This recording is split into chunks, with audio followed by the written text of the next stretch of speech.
All right, ladies and gentlemen, we are back, but only on LinkedIn and YouTube right this second. Hang on, just give me 1 second. I'm gonna go live here on Facebook here in a second. But listen, Kevin, bro, it's an honor to have you back on the It's podcast. an honor to be here with the legend. I Nah, got bro, the legend in first. no, that's you. No, that's absolutely you and your whole No, family, man. You thanks, man. guys are absolutely Appreciate that. amazing, I man. appreciate that. Thank you. Um, but it's been, dude, what, like a year and a half? Has it been that much? I Taking think that so, long, man. really? It's been, Probably, yeah. Yeah. yeah, man. Where's the time go? We were just talking about that today, my wife and I. Was like, a year went poof, and you blinked and we're here. It's like Yeah. Yeah, man, absolutely amazing. A lot's been happening this year, man. Obviously, the season ended with a major bang that nobody foresaw coming, right? But you guys, dude, I'm always a huge fan, obviously, of Thank you you. and your son. Obviously, I've been bugging about the hat. Finally got the hat, and I actually wear it everywhere. So, Yeah. yeah, I mean, Yeah, that's we don't see any sponsored dollars from that logo that you have on your head, by the way. It's all over the bike, it's all over everywhere. It's bigger than matter of fact, it's bigger than the rodeo logos on the bike. It's bigger than the Spellcaster logos on the bike, and we don't see a penny for it. But that's what you get as a father, right? As you got to deal with that. You do. Well, I talk about it all the time. I try to send, people towards Gus's way as far as graphics and all that stuff. Yeah. So Yeah, much appreciated. Yeah, much man. appreciated. Paying it forward. But yeah, man, 2025 season, you guys come in and you did Daytona. Yeah, did Daytona. Yep. Let me share this real quick. Hold on. right. Now. Get some peeps on here. What I have now? Yeah, so we did Daytona. What did we come in? 12th? 13th in Daytona? Yeah, I want to say 12. It was 12th or 13th. Yeah. It was a good finish. Yeah, we had a great finish for our first attempt, I was like, what the hell's a dump can? What the hell's it? What's all this shit? We're practicing, tire swaps, we got our pit down to like, oh man, 26 seconds, I think it was, right? And then in the race, the little shit's like, leave the front tire, I'm going. So we worked our asses off for hours the night before trying to get it hone our chops, if you will. And then he goes, don't worry about it. Just go run the whole thing. And then Tony from Dunlop, I saw him the day after we were doing the tire test after. And Tony's like, oh yeah, give me the front tire, your tire change from yesterday or Saturday rather. And I said, this is it. And he's like, well, how many laps you got on it? I said, the whole race. And he goes, what? I said, yeah, we didn't want to change it, And he was just like, what do I do with this one, right? So, those tires are awesome. Dunlops are awesome, man. We knew it could do it. We absolutely knew it could do it. But, it is what it is. It is, and speaking of Daytona real quick, it's such a unique racetrack, such a unique venue, and obviously you're allowed to have quick change. Of course, the Ducati's always quick change on the back. Yeah. So the front, but the preparation going in, like you said, is completely different than any other race weekend of Moto America. So you guys adapted to it. Absolutely amazing. Thank you. Thank you. Was there any extra, stress going into your first Daytona 200? Yeah, there's just tons of stress everywhere. Nobody understands it. Behind the scenes stuff. All the once you're to the track, man, it's game on. There's nothing you can do at that point. It's a preparation. Are the fender mounts going to swing? Is the stand right? Is it going to lift the tire in the right spot? There's so much other stuff to go with it, and it's like that's the stressful stuff. Getting it that once you're there, there's nothing you can do. There's no vendors at the track. There's no magic potions. There's no nothing. You just gotta do it. It's like I said. So that the whole night before, we're practicing tire changes and never change a tire for the race. We changed the rears, yeah, but no front. Yeah, I mean, but practice makes perfect, man. So maybe 2026 going in, you already know what the deal is, and knock it down even more. Then racing with, of course, Peter Hickman and Michael Dunlop and all rubbing elbows with the legends of the sport is huge, man. Boost a lot of confidence too as well. It was funny because I remember when my dad showed up when we went to go get our credentials, and Gus pulls up on me, and the first thing he said out of his mouth, he's like, bro, that podcast you do with Billy Etheridge fucking changed my life, dude. God, I started laughing. I was like, thanks, bro. That was sick. I'm not gonna lie, that was so sick. The whole world tuned into that one. That was insane. Yeah, that's definitely been my most controversial podcast for sure. Yeah, 110%. I think so. Yeah, it's hard to top that one. Yeah, man, it's hard to put into words, man. Kevin, it's one of those things that it took me 7-8 months to actually get him to come on the podcast. You know, he wanted to make sure I wasn't going to portray him in a certain way. And I was like, look, dude, watch all my podcasts, dude. It's all about whatever you want to do. You know, we did video chats and phone calls, and finally calls me up, and he used to call me all the time. Right. So I had, dude, you get through my phone, it's ridiculous. So finally he's like, all right, God damn it. You know how Billy is. He's like, I'm ready. Let's do it. When you want to do it right now? Give me 5 minutes. I'll be ready. I'm like, oh, hold up, wait up, dude. We'll have to schedule it. Right. And then, yeah, man, it's, but I was standing at Atlanta earlier the year, and man, I'm standing by turn 1, and all my friends are coming by, and I'm, you know, waving everybody on. This dude, all of a sudden I see him out of the corner of my eye, walks up, and he goes, how did that make you feel? And I was like, what are you talking about? He's like, aren't you the guy that does that podcast? I was like, yeah, man, I'm Simcoe. It's an honor to meet you. You know, he's like, well, the Billy Etheridge. I was like, man, wasn't that wild?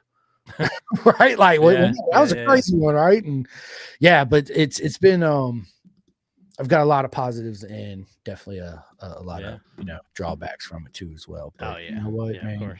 At the end of the day, dude, it was an honor to have him on. Yeah, exactly. It was. So it was good. It was good to see it. Yeah, it was great to see it. Yeah, it was definitely definitely a wild one. But you know, going back to Daytona, man, that whole weekend, it goes by so fast. You guys absolutely did an amazing job. And then, you know, talk to us about the rest of the year in 2025 and how the UK stuff happened, and we'll talk about that. And well, we after Daytona, we did Barber. And we weren't gelling with the bike at all. And there was a monsoon coming on the next day, right? Yeah. So we're in race 1. We had some problems with the bike. You know, Gus just wasn't feeling it. So we kind of we pulled in. We said we didn't want to chance it. The head's not there. You know, you don't feel comfortable on this bike. Go into the pits and let's wrap this up for today. You know, we'll go to bed. We'll think about it tomorrow. We'll give it a go. And then the more we thought about it, we're like, you know what? There's a hurricane coming down on us. Let's hop in the truck and get the hell out of here. And we did. We got back a day early. The rig wasn't covered in mud and slop and road grime. And, you know, we didn't throw 2 Ducatis down the track, you know. Thank you, Dale. I appreciate that. You know, it was just like, I got a little grief from a couple of people. Oh, you better. I'm like, well, I'm not a crazy race dad, right? That's not what I am. You know, the kid don't feel comfortable racing it. We're not going to race it. So we pulled out, you know, and that's a good thing, you know, the good and the bad thing, right? So we don't have, as a privateer, as you've seen our part-time privateer, professional privateer podcast. I forget which way the P's go. You know, Brandon and Gus and whoever else comes on with us. You know, and it's one thing to not have that. I don't need not that I don't need it. We don't have a 6-figure sponsor to answer to, right? This is still family privateer racing as far as I'm concerned. Right. If I can do it, or we can find enough money elsewhere, which we get a decent amount of money from Luckstar VIP, but he's not just a sponsor. He's a good friend of ours who's been around we've been friends for a long time. And, you know, we don't have to answer to anybody. At the end of the day, if I pull out and get the hell out of Dodge, I don't have to answer to anybody for keeping my kids safe, you know? And like I said, you're going to throw away 2 Ducatis. If you don't, you will for a piece of plastic. No thanks. So anyway, so that's just the long and short of Barber. Anyway, so moving on after Barber, we went to did a lot of Azra stuff. We did a lot of Azra's come a long way. Azra's really, as you saw right at Daytona. Yeah, Hank, crazy race dads. We know all about them. We were just talking about that in the off studio. Yes, we was in the off air studio. Yeah, so the Azra, as you saw in Daytona in October, you know, we didn't get a chance to go because we're in the UK, but obviously we'd have been there. We would have totally been there if not. But yeah, Alex is putting a bunch of time and effort and money into that thing, man, and I really hope it takes off for him. And I told him, listen, whatever I can do to help, you know, let's get you some cameras, let's get you some stuff set up, you know, let's get whatever. And it's not easy, you know, it takes a lot of money to do that, but you know, I'm hoping he stays with it, and I'm hoping he keeps it going, because I think it's a great alternative to have, you know, outside of Moto America, because that's the thing, right? What makes Moto America tick as its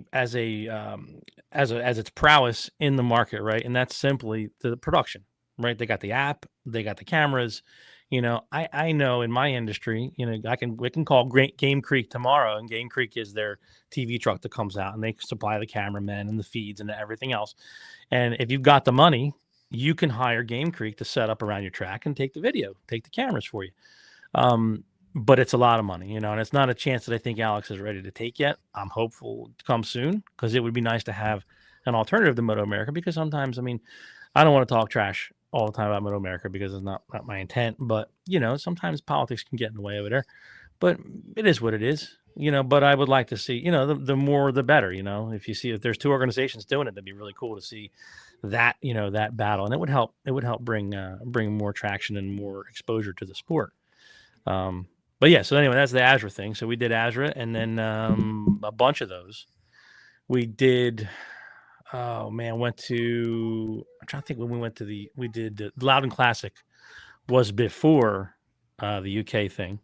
So we went to the Loudon Classic. We brought a pair of Ducatis. Gus was on one and Brandon was on the other. We put Brandon in 8th place at the Loudon Classic, and then Gus came in again 12th or 13th. I'm not sure. Beating a lot of the bigger names in racing, and again, we're the part-time, privateers. So then Gus took 3rd in the Street Fighter. We got so much shit for going up there with our Street Fighter that I built. Really? Yeah. We got a lot of shit. Oh, this one's complaining and that one's complaining.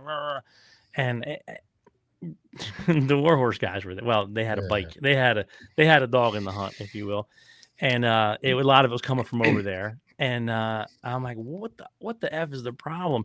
And the comment was made, well, your Street Fighter is a purpose-built Street Fighter.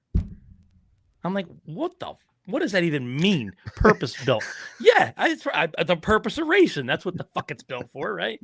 So I said I bought it. I literally, and I lucked into it, because I love telling the story, because we were talking about it early in the year, like late January. And John Grush, who runs NEMRR, awesome guy, man. What a program they run up there. I really wish more people from down here would go up there. And if it wasn't, New Hampshire, I'd be up there more ourselves, But I literally bought a 2024 Street Fighter V2 Ducati for $2,200 in a Philadelphia impound yard. No lie. Steve Long, who runs Speedworks out of Delaware, he called me up and he said, hey, Kevin, I found you this Ducati V2. I think it's a Street Fighter. I offered the guy, he wants $4,000 for it. I offered him $2,500. And I said, well, I didn't know I was buying a Ducati. I was buying a Street Fighter this week, Steve, right? So I said, all right, let me think about it. So we're going back and forth, and the guy kind of ghosts him, right? And he sent me all the pictures and everything of the bike, and it was a little rashed up on one side, but it wasn't bad at all.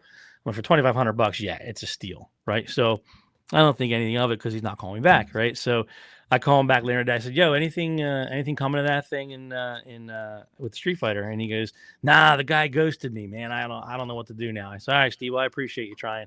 And literally the next morning, I got up like 5 o'clock in the morning, and I go on Marketplace, and boom, here's the listing, right? Same photos, same everything. And I'm like, let me give it a shot, right? I'm like, hey man, I'll offer you $2,000 for it right now. And I'll be looks like you're in Philadelphia. I'll be there in 30 minutes. Right. And he got back to me right away. And he's like, well, I already have an offer of $2,500 on the table. I said, well, that's me too. I'm the offer of $2,500 and I'm the offer of $2,000. So why don't I just throw the trailer on the truck and I'm going to come see it. Right. So I get out there, and I'm looking at this bike, and I'm like, man, this is in pretty decent shape, And sure enough, I said, look, I'm at $2,000, right? Where are you at? And he's like, oh, well, I said, well, you told this guy it had a salvage title, and a key, of which it has neither. I said, so I'm at $2,000. He's like, well, can you do 2,200? I said, yeah, absolutely. I had the pit bull restraint, put it on, threw in the trailer. I was gone, right? Got it back. Come to find out, it's a 2024 with 157 miles on it. And it was thrown down the road off of Kelly Drive, I think, in Philly. And we checked the VIN and everything. It came up clean, came up, nothing attached to it. So we just lit it up. And so $2,200, we put the solo engineering shit on it, like all the next gen bikes have, but we put the open 7 ECU, which doesn't have the restrictions that the Super Sport class has, with electronics and everything else. And I think we were into the bike for maybe 10 or 12 grand. SC Project was awesome. SC Project gave us the exhaust for it, which was fantastic.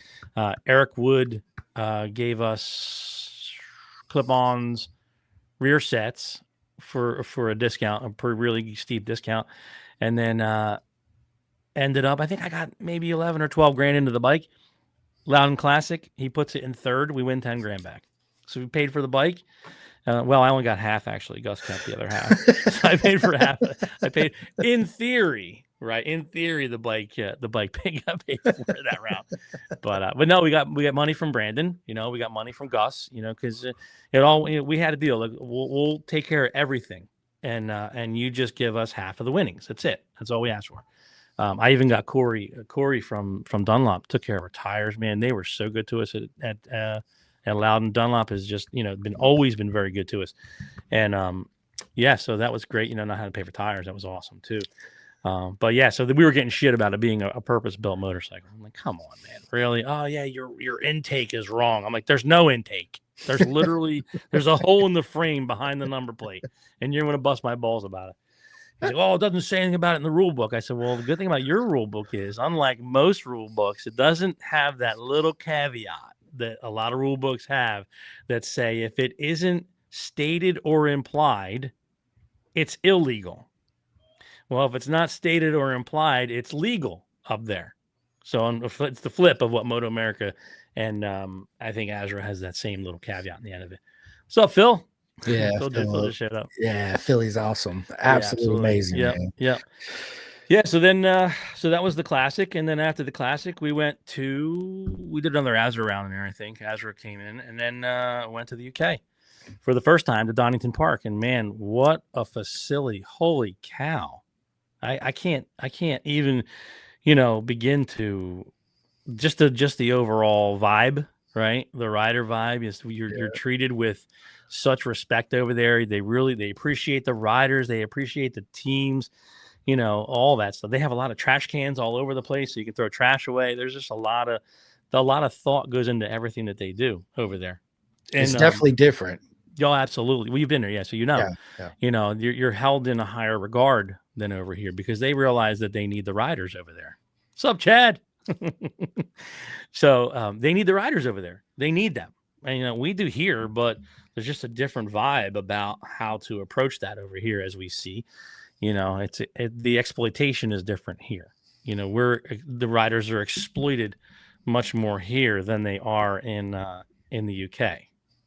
So unfortunately, not even sound like oh, thanks, Ryan. Ryan's my cousin. So anyway, yeah. So the like I said, the exploitation is not anything near what it is over here.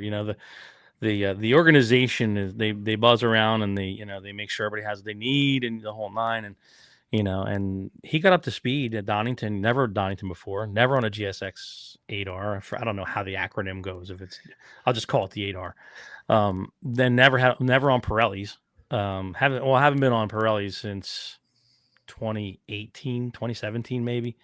And even that much different tire on a little 300 it was, I guess. So, much different coming into it. And he was getting up to speed really quick over there, which was cool. And then I think we qualified in the 20s and came back to, God, I want to say 15th or 14th. I forget what it was. I apologize. In the first race, and came back. Second race was about the same. Yeah. And no, I'm sorry. Donington didn't have two races. Donington only had one race. Yeah. Yeah, so that was that, and I learned more importantly, you just get to go out there and see the whole country as a whole. We had to drive from Heathrow. We got a rental car on the steering wheel's on the wrong side of the car. You're on the wrong side of the street. Roundabouts. Like, fucking how many roundabouts is there? How many fucking roundabouts? There's just enough of this shit. We got rid of all roundabouts in Jersey, and for good reason. Now here they are, they're all over there. Everywhere. And two-lane wides. You're like, what the fuck, man? Yeah, and the back roads, forget it. They're single lane back roads. Bro. And I'm, the number one thing is you're talking to guys over there, and they're like, "Oh yeah, we see, the rodeo racing stuff all the time. Blah blah blah. You get the big rig and the blah blah blah." And I'm like, "Yeah, I could never drive that shit on your roads over here. Forget it." I'm like 89 feet long, 90 feet long. I'm like, I wouldn't fit in this paddock. I wouldn't fit anywhere over here because they have all those cab over fronts on their race rigs with the shorter trailers. You know, they have all that stuff that's like condensed over there. It's small. It really is. But no, it was cool. It was really cool. You know, Donington was awesome. You know, we walked the track and get to see Castle Donington over there, and just the history. You know, is really really cool. You Oh, know, absolutely it is. Yeah, yeah, and you said it, dude. The air, the aura, the energy, the way they yeah, treat people, the public, the way the hmm riders are, it's completely different energy and vibe. It's the tracks are completely different. I mean, oh I've yeah, only been to Cadwell and Brands Hatch, right? So hmm Cadwell's this wide, Brands Hatch is the total yeah, opposite, yeah, right? yeah. But yeah, speaking of that, going from Dunlop to Pirellis, but also racing at a world class level racetrack too, as well Yeah, as Donington, and yeah. doing as good as he did, man, is just Thank you. absolutely amazing. But how did all Thanks. this come together to be like, hey, Oh shit, yeah, we let's go missed to that the one, UK? right? Yeah. So we've always, as long as I can remember, we've had Luckstar VIP has been a very big supporter of ours for Yaki. We actually met Scott from Luckstar through Brandon because Luckstar actually made sure that Brandon got over when he won the Moto 3 in the UK, first American to win a Moto 3. So, we went over once before to Brands. We actually brought it was Gus, Brandon, and Maz. So it was the trio, you're right, the trifecta of Americans going over. Trouble. Yeah, trouble times three, right? Yeah. So sure enough, he supported that, and we've always kept touch. We're working together now actually because we're trying to do this. Well, it's always been his goal to do this like transatlantic thing. Like he wants to bring riders from over there to over here or over here to over there. So now he's kind of flipping the tables. He's like, you know what? I'm going to build a Ducati V2 for this year, and I'm going to put a BSB rider in the 200 for under Luckstar under the Rodio 10. So this year, before we do, let's stay on Luckstar. Sorry, I can go off the rails. So Luckstar was very big in helping us get over there, but more importantly, Scott has a good friend, Dave Howard, right? So Dave has been instrumental in all the logistics over there. Now, Dave was formerly in scrutineering over there, and if you've been, you know that scrutineering is their tech, right? It's their park for May. So you go to scrutineering and they check your whole bike out, and and they put them on a dyno, by the way. Yeah, they got a dyno. Yeah, they keep the dyno right in the back over there, and you come off the track. We got dynoed the first day. They At don't Donington. bullshit. No, They they're do like, not play. this Yeah. team's coming in. The kid did well. The bike's blah blah, and then went on the dyno, and it's like, oh yeah, it's making like 94 horsepower, or I think it might have been less than that. I don't know if maybe John Thornley is watching because John runs the team that we were riding for over there. But yeah, so Dave Howard is very, very connected in the paddock, right? He knows every team because he was in scrutineering, right? So he was the guy. Let me see your bearings, let me check your this, let me check your that, and he basically, like he did before for the three of us, the three kids, when they went the first time, he went through the paddock and solicited, hey, would you like to put a rider from the USA on? Hey, you want to do that? Well, it turns out that we went over the first time with Sim Cirrus, which is Steve Holbrook, who's a super cool dude, right? And he put Gus on the bike the first time, and then this John Thormley, actually, who is partners with MP Racing, which is Matt Peterson. He basically now struck out as crew chief and partner in Matt's MP Racing. So, and having known Dave from Sim Cirrus and everything else, this real small little connected little group. John said, "Sure, yeah, let's bring Gus over for 2 rounds if we could. Like to do 3, if you can. We'd like to do Donington. What was it between the same weekend as the Was it vintage? Thruxton? No, same as vintage Arma at Barber. Was it August?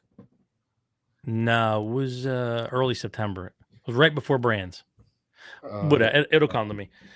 But yeah, so fortunately, we had already committed to Bob Robbins to ride the NCR Milana at Arma for the Vintage Fest. So we couldn't do that middle round, so we just did Donington and Brands. And so Dave Howard put us on for that. And basically now Dave is like, hey, you want to come back for next year to ride with MP Racing again? We'd love to have you. And again, there were things that were already taken care of for us, but it's just we have too much going on as a team going into 26 for me to say, hey, let's go do 7 or 8 rounds over there, or 9 rounds, whatever it is. We just don't have the logistics, and I'm not going to buy a flat in the UK to live for 7, 8 months. I don't have that the ability to do that. Derek, Stick Boy, yeah, I like parking next to Stick Boy. He's he's amazing. Absolutely, he really What's is. up, He's such a Derek? cool dude. Yeah, talking about Dunlop. There you go. There's there Derek. he is. There's Stick Boy. Yeah. So anyway, so yeah, that was the UK. And second round was the Brands Hatch, and that went well too. Really good time. That was 2 races. Yep. Man, funny thing though, I guess they have some hoodlums over there like we do, because for Donington and Brands, there was no scooters allowed in the pit unless you were Superbike, or you had to get where you need to be. There were no. Now Brands, well, you've been to Brands. If you're down that lower paddock to get up to hot pit, bro, oh man, that hill is fucking, bro. People don't understand that hill. No, is no it's joke. bad. Yeah, well, it's the hill, and then under the tunnel, and then another hill, and you're like, oh my god. I'll never get there. But and sure, I missed I missed half a session because I'm walking out. What's up, Rick? So anyway, so yeah, so the UK was awesome. It was definitely awesome, and I'd like to go back. Maybe if we wrap up a Moto America next year, early. Well, not early. I think there's always the Brands round after, which is cool. So you might be able to, yeah, I wish, Omesh, I wish. So yeah, so, if it works, I'd love to go back for it, because they may have a third bike. They're trying to put 2 riders on MP Racing. So if anybody here has a racer that wants to do a season over at BSB, we can put you in touch with the folks that may or may not have a ride for a sport bike class, which would be on the GSX 8R, which would be very similar to our twins class. Only they have the the Triumph 660, which is a triple, is allowed in that class. And I believe there's a CF Moto in there too. I think, I don't know what the specs are on that though. But yeah, so they're going to have 2 bikes. And I just actually saw on Facebook the other day that they have announced that they'll have a second ride if anybody wants it. So, if anybody wants a ride for the year, wants to give their kid a chance over at BSB, let me know, and I can set the connection up. Well, I'm not going to make any money on it because there's no money to begin with in racing, but I can definitely help you get in the right direction over there. So that being said, he's Scott from Luckstar, going back to Luckstar. He's going to try to bring a rider over from BSB, and we've had a couple of. We're not allowed to talk about it yet, but there are a couple names thrown in the hat that are thinking about it. And there's also another team actually from over there that's going to come over. We're going to help them pit with us at Daytona and get them all squared away, because you need resources to do the Daytona 200. 100%.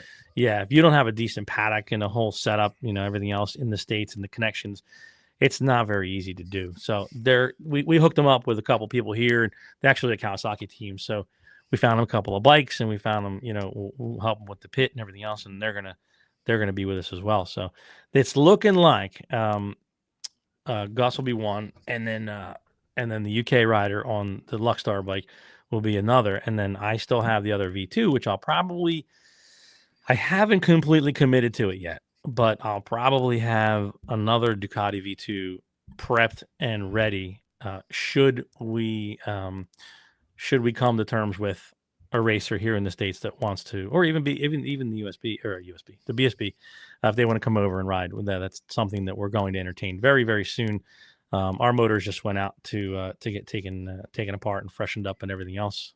Fuzzy Moto to a little shameless plug there. Fuzzy Moto. Big shout out to Fuzzy. We love Fuzzy. Fuzzy is awesome. Amazing. Yeah, Fuzzy's my go-to. Right when everything goes south, you're like, Fuzzy, I need this. He's.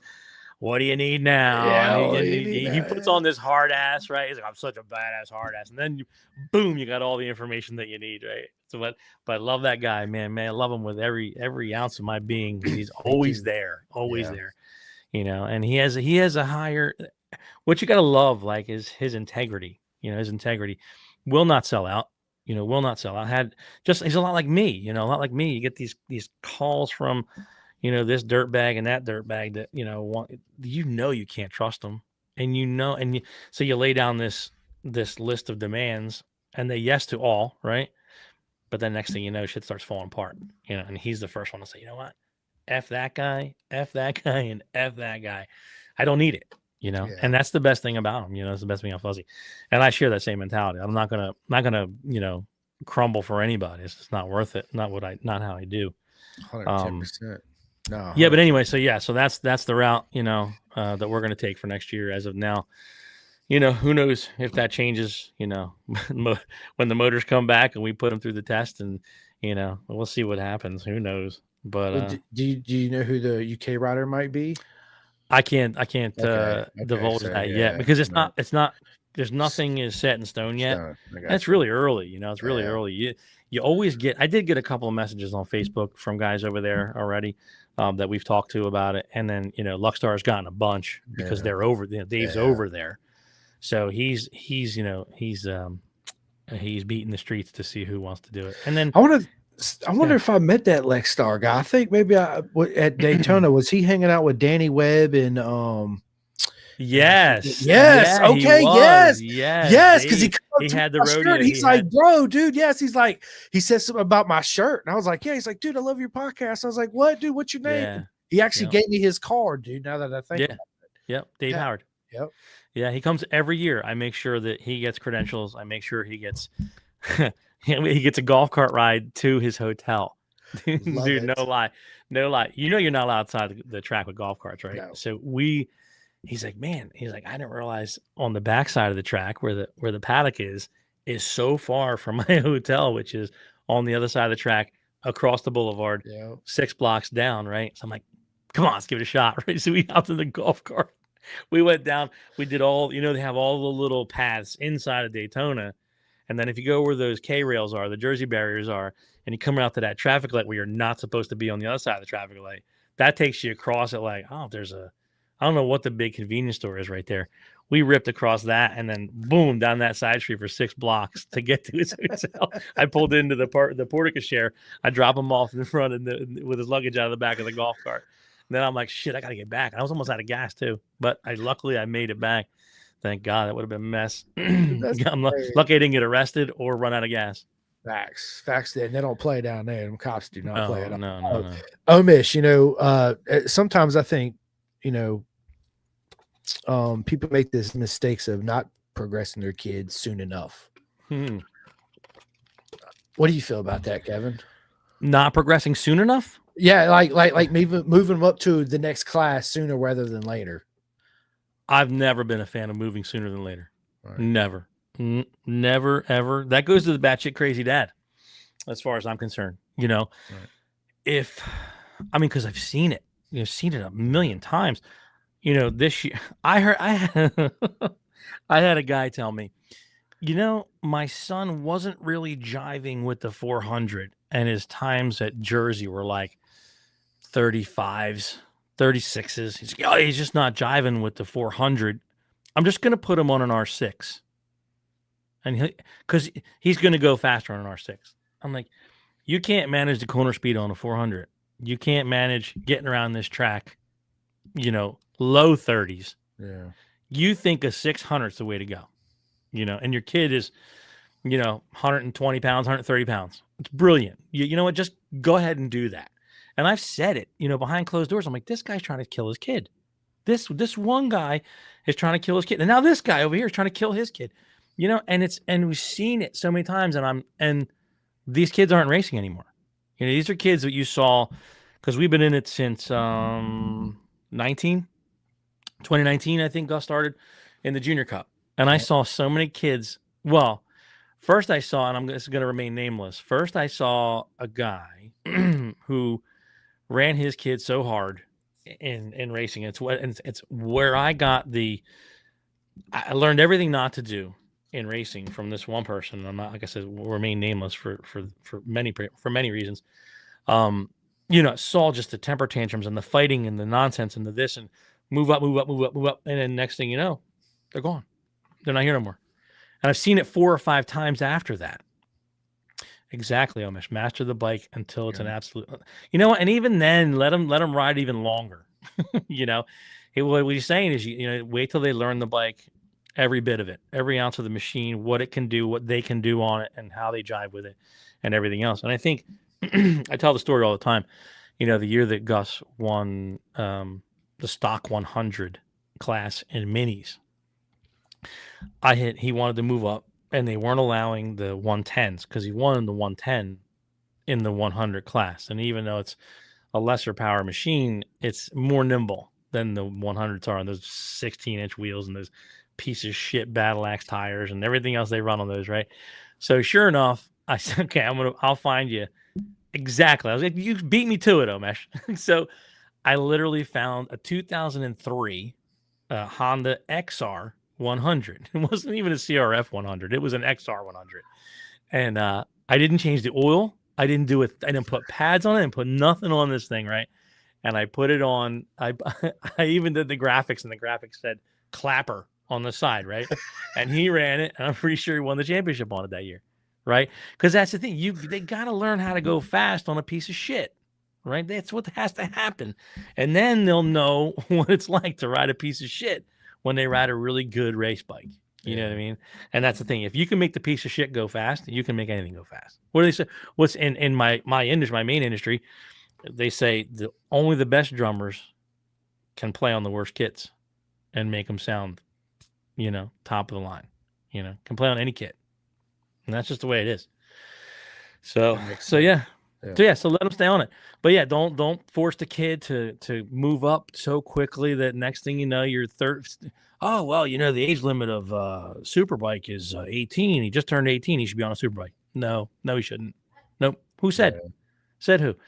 So you see him get burned out really quick, really easy. And then they just, they kind of just, they fade away. And it's a shame because there's a lot of talent there, right? And there have been times where, with us, it's like, hey, do you want to do this? You don't want to do this. And if you don't, let's go. We don't have to do it, but never would I push to ride, let alone up a class, 2 classes, 3 classes. Yeah. That doesn't make any sense. You're just going to burn money and tires at that point and waste everybody's time. And then you're going to ruin your family. Yeah. Let's definitely don't go down that right. But no, you're right. You make good points on that. I just didn't think of it in that perspective at all. But yeah. What's your thoughts? I mean, I think that sometimes people stay in a class longer than they should. Especially if they stay like 2 or 3 years and just totally dominating. I was like, dude, you just go ahead and move up. But I'll agree with that totally. Yeah, I agree with that totally. I do agree to the point to where I've seen it too, been doing what I've been doing and becoming friends with a lot of people. I've seen it happen on numerous occasions. Well, I've seen age limits raised in the past. So certain riders could ride in a class, right? And you're like, wait a minute. What? Well, they just raised the Talent Cup to 23, right? Isn't that what I just saw? Yep. Why would you do that? Why the hell would you do that? It's the friggin' Talent Cup for the youth. There shouldn't be anybody that is a adult, i.e. 18 years old. Yep. It should be 14 to 18, 13, whatever the low end of it. I don't know what the low end of it is. But if you are not an adult, you can go in that class. But if you're 18 or older, you shouldn't be in that class. It's a junior cup for kids, for Christ's sake. And it was the same way with the junior cup. Yes, Chad, that is actually, and Chad, great point. Unfortunately, many times they can't afford to move up. And that's the sad thing in this sport. That is the saddest thing in this sport, right? Because, the biggest part about racing is actually getting to the track. Right, being able to afford to get to the track, right? They don't have their sponsors lined up or the whatever, unfortunately, that's the sad reality, right? Of our, it's over in BSB. It's a lot less expensive to get to the track. That's why there's so many kids that race over there. But then again, their tracks they're oh God, Eli, don't start with the violins. I love you, Eli. We definitely love you, Eli. Yeah. Oh, so $29,000 for a talent. Think about that's crazy. That is, and anybody that says, see, again, now I'm going to go back. I'm going to show my age here, and I'm going to say that in 2017 to 2018, I think even 2016, there was a series called the KTM Cup, if you remember that. I do. Bone stock motorcycles, tires, A pipe? Did they do a pipe on? They did a pipe on those, Yeah, right? they did a pipe. They did a pipe. Clip-ons and normal Yeah, rear the set. controls, Yeah. absolutely. Yeah. But Pipe. other than that, yeah, it was pipe No, and stock. Right. Yep. So you should take that mentality, and they should have turned it into the Kawasaki Junior Cup or the Kawasaki Cup with all the Ninja 400s. Do away with the stupid restrictions. Let the bikes run how they run. Don't stock motor, exhaust, suspension, let it go. And then you can get into there for 15 grand, right? On if you can find some shit used and everything else, 20 grand on the high side. You can, and people were saying you can't build a Junior Cup bike for less than 25 grand. Well, that's bullshit because I did it 4 times. So I don't want to hear it. So anyway, so 29K for a Talon Cup bike, man, I think that's just robbery. It's complete robbery. You should not. These kids, you're removing money from these families before they even have a chance to grow in the sport, right? You're bankrupting the families their first year in. How are they going to? Well, it is doing one thing, right? So you're basically getting the cream of the crop. Essentially, what you're doing, you're going to weed out the ones that can't afford to be there, that you're going to try to exploit and milk for the next 10 years of their life, right? So they're going to be gone. So you don't have to worry about that, right? So now you got your 80-20, right? You derive 80% of your income from 20% of your people, right? So now you focus on this 20% of these riders that are basically your bread and butter. Now, unfortunately, yeah, I know, Ed, great times. Yeah. So anyway, so they're grooming to say, okay, yeah, well, if you got 30 grand a year, you can find this 30. Next year, you got to find 65 to 75 to 85 to upwards of 100 for Twins Cup, right? And then the year after that, you're going to be at 125 to 150. And I heard it's now even closer to more than 300,000 to ride in the super sport class.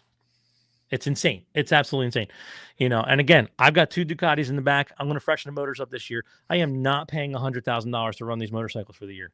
I might be tires, 25, 30 grand, each bike at the end of the year. I might be, I could probably run both these bikes for 100 grand a year. Easy, So it's like, I don't know where the disconnect is, right? I don't know where it is, because I would feel horrible saying, hey, you want to ride for me? It's $200K. No, that doesn't happen. And I know there's a very, very prominent rider right now that had that happen to him recently. I'm not going to name any names, and Chad knows what I'm talking about. They got the old bait and switch from somebody. I'm not going to name any names either, but got ready to go, and all of a sudden, boom, another rider comes with sponsors for $200K, and this rider's out. Sorry, didn't work out for you. So when the tables turn this year, and the team that wanted 10 grand or so out of this guy for each round, 10 plus, right? That's 120. Well, it was a little more for Daytona, I think. 120, 130. The family's no way the family's going to pay it. We can't afford that. And so what happens is, they're now like, what do we do? Luckily, someone else recognized the talent, picked them up. And then when the guy that was trying to extort all that money from him found out, threw a hissy fit like a little bitch ass girl. And most of you know exactly what I'm talking about. And it's a shame, but it happened. And the good thing about it is he was identified as the bitch ass little girl. Finally. But they're coming back strong next year too, so I can't. What are you gonna do, right? Because now there's 400,000 more, and they found some smacked ass paying him 400,000 for a junior or a super sport ride, and another couple $100,000 for 2 super bike rides. It's like, Jesus Christ, it's a shame that money goes to money in this sport, right? But what are you gonna do? So and it's funny because the organization itself kind of directs the money, which kind of sucks, right? Because it's like, yeah, we got Mission Foods, right? And all of a sudden you see this rider, and this rider, and this rider, and this rider, and they're all getting mission money, right? I never saw no goddamn mission money, right? I never saw no, what was the other one that got passed around? I know Doritos is giving money everywhere right now. I haven't seen a penny of that. We're not gonna, you see all these little decals pop up, Doritos on this guy and Doritos on that guy. And, it's like it's like watching Oprah, and you get Doritos and you get Doritos and you get Doritos. Everybody gets Doritos, Everybody like, fill up underneath your chair and see your prize. Let's go. Everybody gets a little cute little yellow drink of Doritos. It's like, what the fuck is wrong with this? I'm like, you just sit back and you're like, my God, what is this show that I'm watching? I just want to go out, race motorcycles with my kid, and have a good time, right? That's all I want to do, right? Do I enjoy building them? Shit, yeah. Love building them. I love seeing him on track, enjoying what he does. I love, seeing the machines we put together on track, going real fast, safely, right? But that's it. I can't get into all this politics. I can't understand it. Will I beg and grovel for money? Depends on how much, but probably not, right? Probably I'm not gonna. You're gonna give me a couple of grand here and there. I'm not gonna. I'll have to work a little harder, hustle a little more, and find the money. But I just can't be part of that corporate wheel. It's just kind of, it's very disheartening. But we can go round and round for days about it. Right. I feel the same on the on the Talent Cup, man. I feel like it's you're weeding out 90% of the people that really want to go racing versus the people that have the money to go racing. Right. And at the end of the day, it's like, it's supposed to be a path to MotoGP, and the top 5 get. I know, I laugh too, right? I'm sorry. And no, you're funny. It is. And the top 5 are supposed to get a Red Bull rookie shot, but there were 7. There were right. 7 or even more, right? Well, where did the other 2 or 3 come from? They weren't in the Talent Cup. How would they just show up over there? Oh, I know, because you can go if you want. It's not rocket science. They dangle these cute little carrots, right? And they're like, we'll make sure you get to the road to MotoGP. Well, you know what? You might drive there in your camper, the road to MotoGP, but that's the only way you're going to see it, because they're not going to let it happen. No, it's crazy. The only monster. Right. Yeah, you're right. Yeah. Eli, you're right. Yeah, would love that Monster back. I drink Monster on a regular basis. I even drink Monster Beast Unleashed on a regular basis. And I'm like, I hold the cans up and everything else, and they're not calling me. They're not calling me. They're not calling any of us. Monster, what are you doing? You need to get in touch with my boy Kevin, man. Yeah, let's go, Monster. Yeah, for real. Energy sponsorship. But I mean, you're right. I was confused on the whole thing. I still am. I feel like, if our sport's going to grow, Kevin, and dude, we need to have a series where it's affordable for the average parents that make $100,000 or less to take their kids racing for 2 or 3 years and get that sponsorship money going to make that next step to the right. Whatever. Yeah, but you know what though? So when they throw something at you like this Talent Cup, right? And KTM Motors and Kramer, right? So if Kramer was really here to support you, wouldn't Kramer say, hey, you know what? Here's 20 bikes. Give me 20 kids. Kids, come on out. Pay your tires. Pay for your fuel, right? Pick a number out of this hat, and that's the bike you're on this weekend. That's a true support cup, right? A support group. Say, hey, the bikes are all the same. You know what I mean? And that's why you pull the number out of the hat, right? If Kramer was super supportive, but they're not, right? Otherwise, they would have said, hey, we'll throw a bunch of bikes at this, right? Kramer, they're moving a lot of bikes, right? What would 20 bikes cost them to put on the grid? What could it cost? 20 times. I mean, what's their true cost, right? 12 grand, maybe 12 grand all in, So you're talking what, 250, $250,000? Now, imagine the exposure you get from that. Well, that might have been what they paid Moto America, right? That could have been what they paid to have their name real big, right?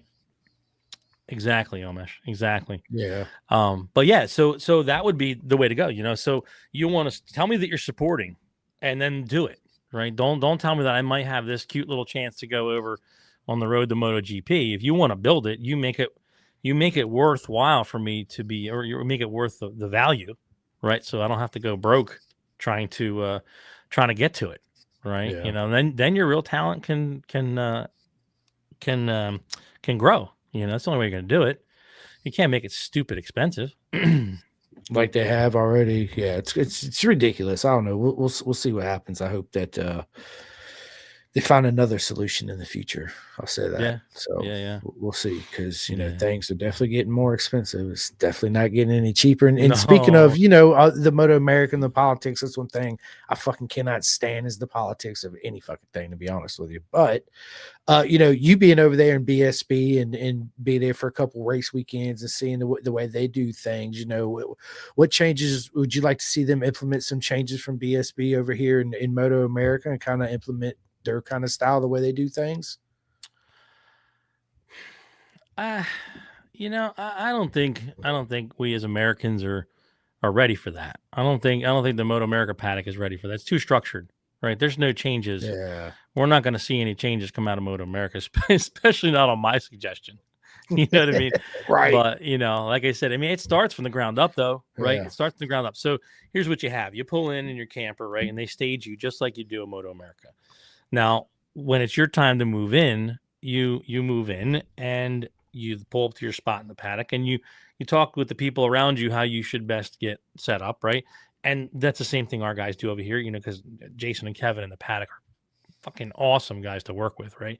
So all the boots on the ground, Moto America, are incredible people, incredible help, incredible workers, so dedicated to the sport. Now over there, you go in, you get set up. They actually have power for everyone. You don't have to run your generator all weekend. You tell them what you need, and then they get you power. They actually have, and now being in my world, right? I'm looking around, I see all these power distribution boxes throughout the paddock, right? And it's power for everybody. Everybody gets a plug.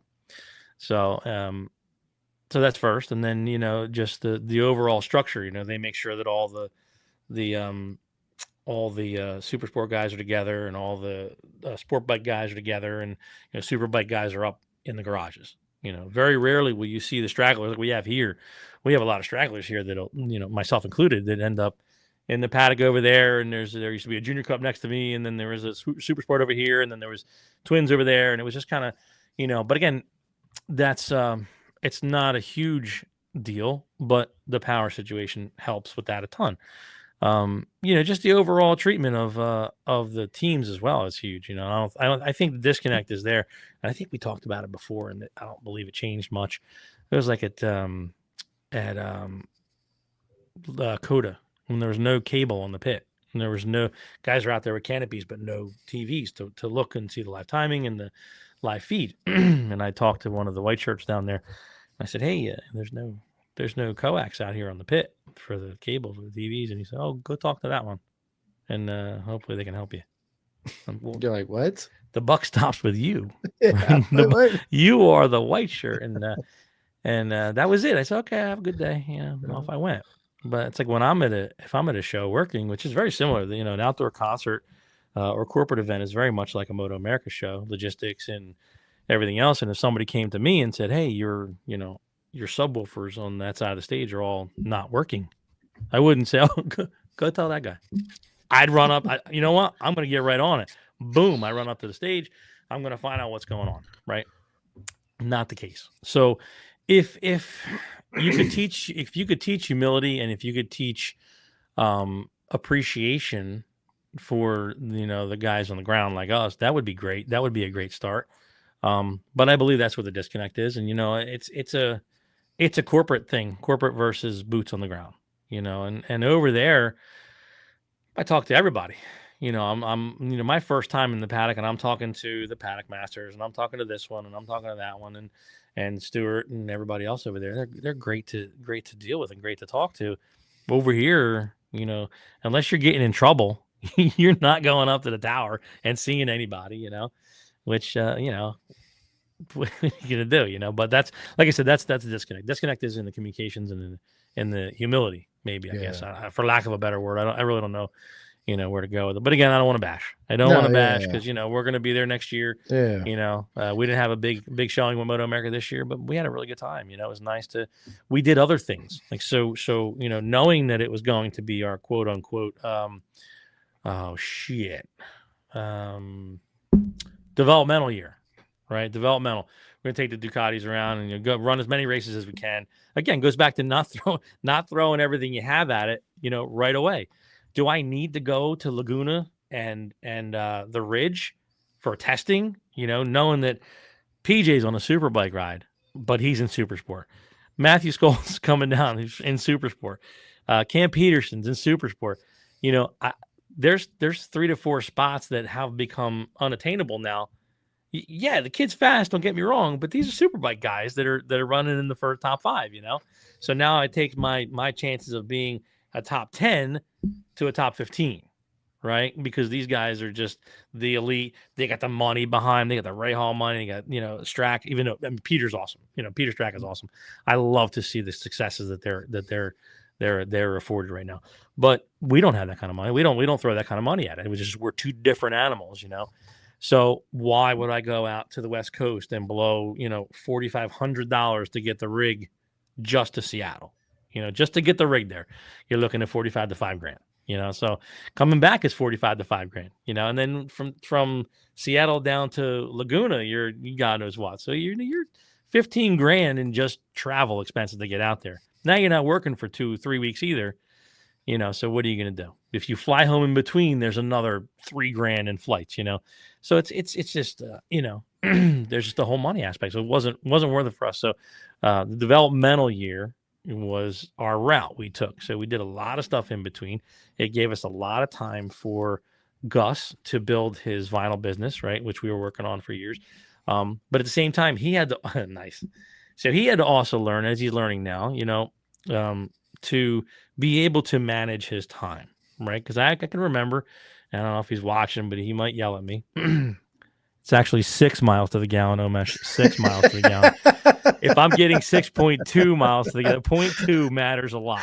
He's like, I'm happy. And it was actually 3,300 miles. And I've worked it out. It actually works out to, and if you want to do your logistics, for me to put the show hauler on the road with the stacker trailer behind it, it's $1 a mile, right? That doesn't include tolls, right? So you get $3,300 in fuel just to get to Seattle, $3,500 to get to Seattle, another few hundred in fuel and so on, or tolls rather. But so we had time for him to build, which is good because when he was in the Twins Cup, you know, and again, this is not that this podcast isn't about Gus, right? So I'm not going to speak for him. I'm not going to, you know, but I can tell you what we've lived through and what we're going through and what we're going towards. So while we're in the Twins Cup, he's trying to figure. I'm like, well, if we want to do this, he's like, well, I can't. I got to work out all the time. I got to do this all the time, and I can't get a job, and I can't do this. And I'm like, no, you can, right? Because Moto America is 1 week out of the month, right? So if you have your own business and you're lucky, you're fortunate enough to be an entrepreneur, right? You can schedule your time and your business around this schedule. And he didn't understand. He didn't want to understand it at first. So taking last year and backing it up a little bit and saying, hey, developmental, we're not going hardcore, we're not going crazy. And him understanding that he can do his business and still ride. You know, and this winter he's working, you know, his business is doing very well. So he's really busy. And but he's also figuring out how to get the time in there to go down to Florida and train, to go and run supermotos at Bushnell, you know, which is great. And we needed to back away from this for him to be able to learn how to do that. We also needed to back away for us to get the performance shop up and running, which we've been working towards. You know, we kind of do it. We're doing a trickle out release with that. You know, we got the dyno, we got the bays are up, you know, the lifts are in. You know, we have this wicked Batubo suspension seminar coming up on the 14th, and there's 1 seat left. So I don't know if there's any mechanics watching this right now. We have 1 seat left for Batubo. It's a shameless plug, isn't it? Love it. Go ahead, plug it out. Yeah. So Batubo sat us down, and we had a lot of success, and Chad will agree that Batubo suspension is really superior than most suspension out there. And most of the rides over in BSB are on Batubo, right? So Gus loved riding on it. You know, we came back, we bought the 2 Ducatis, and they were outfitted with Öhlins, right? So we sat down with Skip from K-Tech, and I said, hey, listen, you know, we're not married to Öhlins because Öhlins isn't going to give us anything, and we, you know, not that we wouldn't support it, but we had success with K-Tech, right? Because K-Tech is very good suspension as well. So I sat down with Skip. I saw it, yeah. So I sat down with Skip and I said, hey man, he's like, yeah, you know, what can we help you with? And that's when we had just decided that it wasn't going to be a full blown year for us. It was going to be developmental, and Skip was ready to commit and give us, you know, quite a bit of support. And I said, Skip, I can't take your support. And he's like, what do you mean? I said, well, I don't feel right taking anything from you because I have nothing to give you in return. I can't promise you going to be at every Moto America round. I can't promise you I'm going to, you know, we're going to be in the top 5 at Daytona. I can't promise you anything. So I'm not going to take your K-Tech support. And he understood. He's a great guy. You know, Skip and his whole crew is incredible. So when we were, you know, just knowing a personal preference for Gus, he likes the Batubo stuff. So when I was in the UK, I met Dave Croft, who is quite possibly the most savage suspension trackside support tech you'll ever meet. This guy, he is ex-military. He is literally, I think he's ex-Navy. He walks the paddock at Brands Hatch and services Batubo shit like this, right? So he introduces us to the Batubo support group here in the States. We now get in touch with Batubo over in Italy. So now we're talking with those guys, and they're like, yeah, listen, we need a certified service center in the United States. And I said, well, I'd love to, but I don't know the first thing about it. And they said, well, why don't you have one of your techs or a couple of your techs come over and we'll train them, and we'll train them. And I said, that kind of doesn't make sense, right? And this is where I dropped the bomb. And I said, look, if you guys want to push in 2026 for some sort of share of the market in the States, you really should have more service techs over here. So instead of me sending 1 or 2 guys over to you, why don't you send over your 1 guy to here, and I'll put together a network of suspension techs from around the country. So they said they liked the idea, and then kind of we built on it, and then EICMA popped in there, so they got really busy. So as soon as they got back from EICMA, we basically sat down, hammered it all out, and said, look, we're going to open it up to 8 techs. These 8 techs, once they're certified, they will become Batubo dealers here in the States. They will be part of the certified service network here in the States. And it was my goal to get as many guys from around the country from different areas as I could. We don't want to step on our own toes over here. So they'll all be here from December 15th to the 19th. It's a 5-day training, Monday through Friday. And we have 1 spot open. Now, so Batubo came back and said, what do we do? You know, how do we make this affordable for everybody? So this is where the smarts come in. This is not talent cup mentality. This is business mentality. It says it's $150, right? A week's worth of training, $150. All you got to do is get your hotel, get here, get your logistics. You get here, $150. You get 5 days worth of Batubo training. You get certified. You get dealership. You get the ability that if you take your certification to a shop, if you're not a private tech, you become a certified service center for Batubo, right? Brilliant, right? On top of that, we're going to be if it works out, we're going to be the trackside support for Batubo through our trailer. And you know, there's a couple of there's you know, Matt from Robum is also Batubo. He's brilliant with the suspension, but he's kind of focused on his racing thing. Haven't talked with him yet to see if he wants to help out with the trackside stuff, but he just helps out anyway. So he really doesn't need, he doesn't need a title. I know Superbike Unlimited is Batubo and Attack is Batubo. So there'll be 8 more ways to get Batubo around the country once this is all over. So yeah, so that'll be I told Ryan he was supposed to get back to me. Yeah, he didn't get back to me. Yeah, I told everybody. Actually, you know what? I gotta check my emails. God forbid he's in there right now, paid. Oh shit. But anyway, yeah. So that was the thing with the Batubo stuff, and it was, so we had the ability to work on that. We had the ability to work on the performance shop, where we put in, we had to build the soundproof studio for the Dynojet. And I think next time we come on, I'll remote in with my phone or whatever. We can walk back to the performance shop and show you what that's all about. It's still in the early stages, still, we painted and acrylic on the floor and the whole 9, but we just haven't gotten, but without having, if we'd have been a full season of Moto America last year, never would we'd be on this right now, working on it. So, well, last year, I say earlier this year.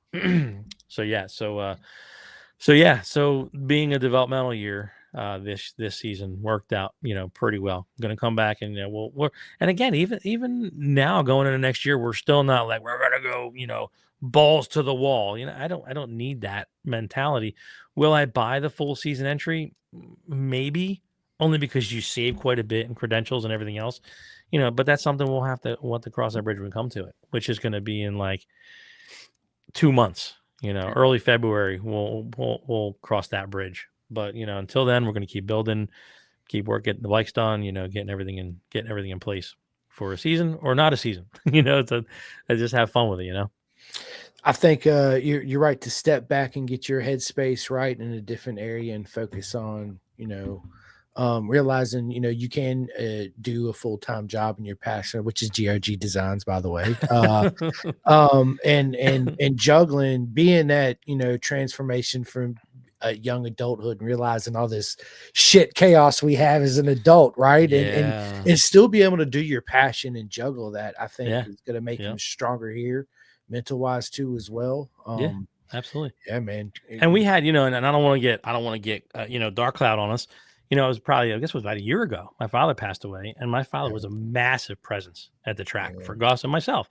It was you couldn't, everybody in the paddock, he was the mayor of the paddock. He'd roll around his golf cart, and he's talking to everybody.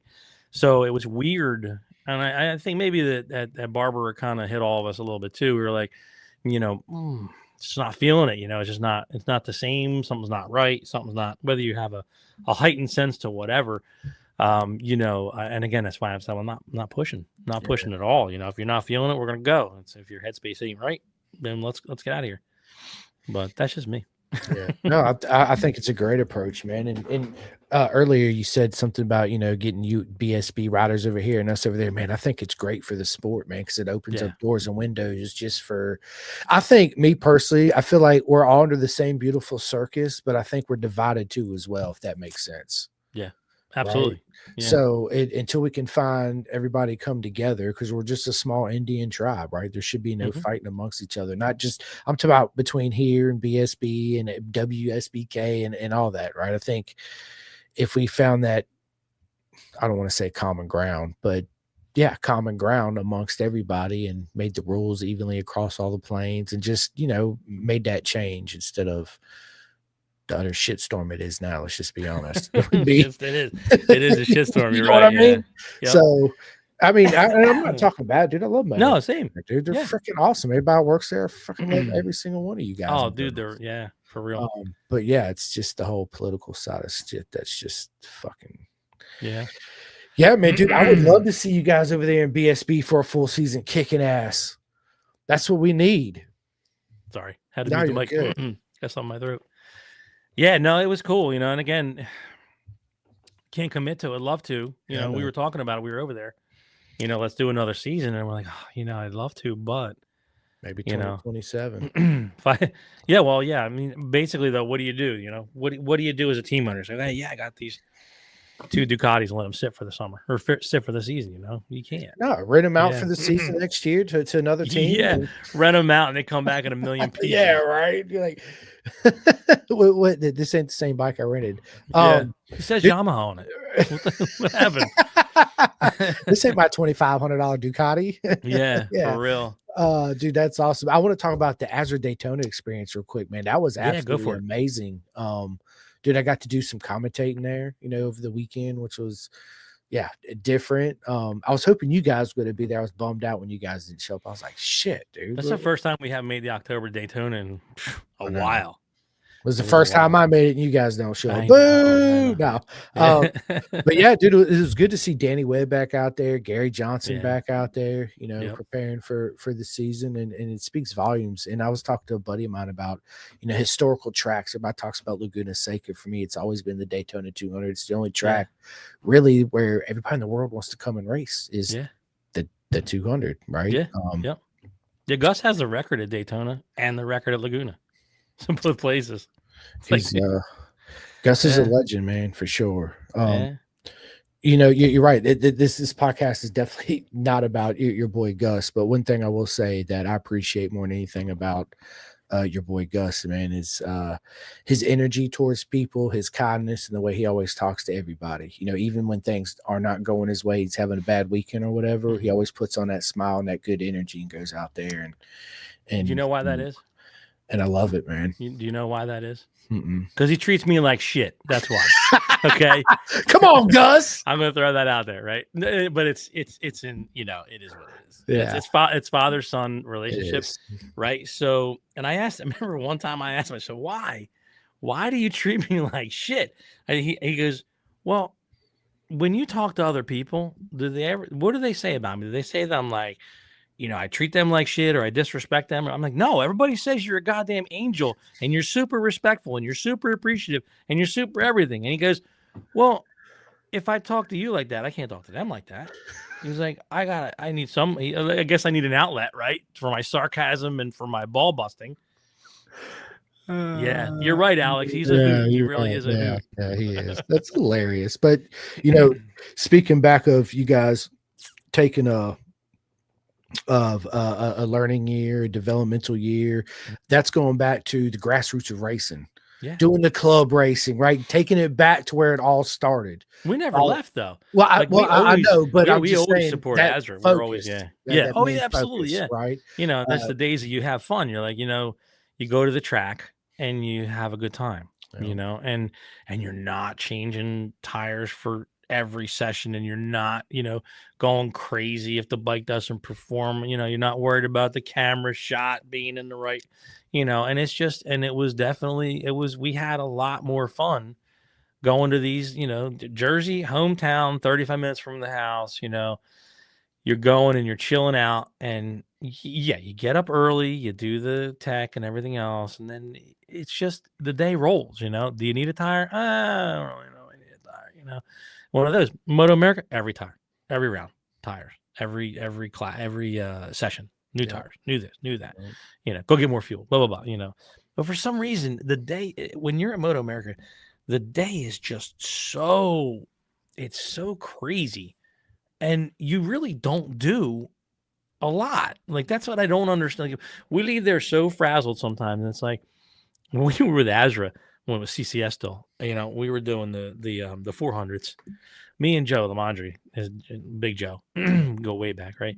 We would pit together, you know, and we would go fucking tires every fucking race, or every other race. We're pulling tires. Well, we're at Summit Point. Is it going to rain? Yeah, it's going to rain. Take tires off. Oh, it's not going to rain. Put tires on. You know, so we did all that shit doing, oh God, what was it? 5-6 races in a day, you know, some of them with, you know, one race in between, some back to back, you know, you had these days of just complete chaos. And at the end of the day, you're like, I had a good time today. You know, Moto America, you got warm up at 9, right? Excuse me. Qualifying at 1, you know, or whatever. And then race at 3. You got all this time in between, but at the end of the day, you feel like you're so spent. You're just so frazzled at the end of the day, and I can't figure out for the life of me why, right? But there's just so much downtime in between. You know, like I said, with CCS, it's just me and Joe, and he's doing his kids' tires and fuel, and I'm doing my kids' tires and fuel, and we're just going. And we got, you know, like I said, 5 races for the day and practices in the morning. And it's like you just feel so spent at the end of the day for some reason. I don't know what it is. I don't know why. But I'm trying to figure it out, but I can't figure it out for life of me. Anybody knows, by all means, help me out here. Yeah, it's just crazy. Yeah. I feel like when I go to the club races to see all my friends, it's definitely more relaxed. It's a relaxed vibe. It's like, yeah, it's okay. I got last call. I still got 2 or 3 minutes. I'm good, right? Or whatever it is. Where Moto America, it's everybody's high energy. More walls are put up, right? Meaning that those short conversations are even shorter, right, than they are because they're so focused on whatever it is they're going on in the garage or the bike or whatever, right?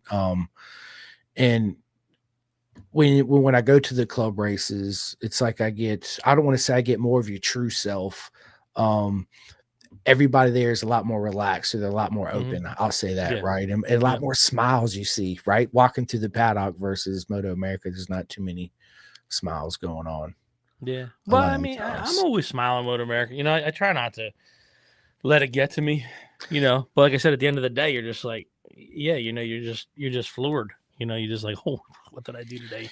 Because I'm spent. Yeah, and we didn't do none. We had a practice session and a qualifying session. Yeah, That's exactly. it, right? And made Yeah. hot dogs and burgers, like Yeah. Like when and it's then all we're when out. it's when it's all over, we would just sit down with a monster beast unleashed and watch Bob Ross. We'd watch Right? Bob Ross paintings and just with our eyes crossed, like what just happened Little today. trees, little happy trees. Happy little trees. I got a happy little trees. Happy little motorcycle. I got Right. I happy got little that. yeah. Yeah, right. Bob, paint that. What are you doing? Yeah, Right? Yeah. exactly. All the Oh, new yeah. Bob, not to go sideways, but have you seen all the Bob Ross AI memes that are out there now? Bro. Oh, gee.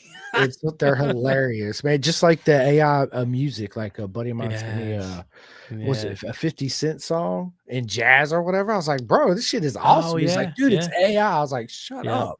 You know what? Though you can keep the AI. There used to be a guy called Richard Cheese. You ever hear him? Mm-mm. Richard Cheese. Check him Look out. him up. Look him up. He used to do all the hits in swing. Really? Yes. Yeah. Bro. He did Disturbed Down with the Sickness.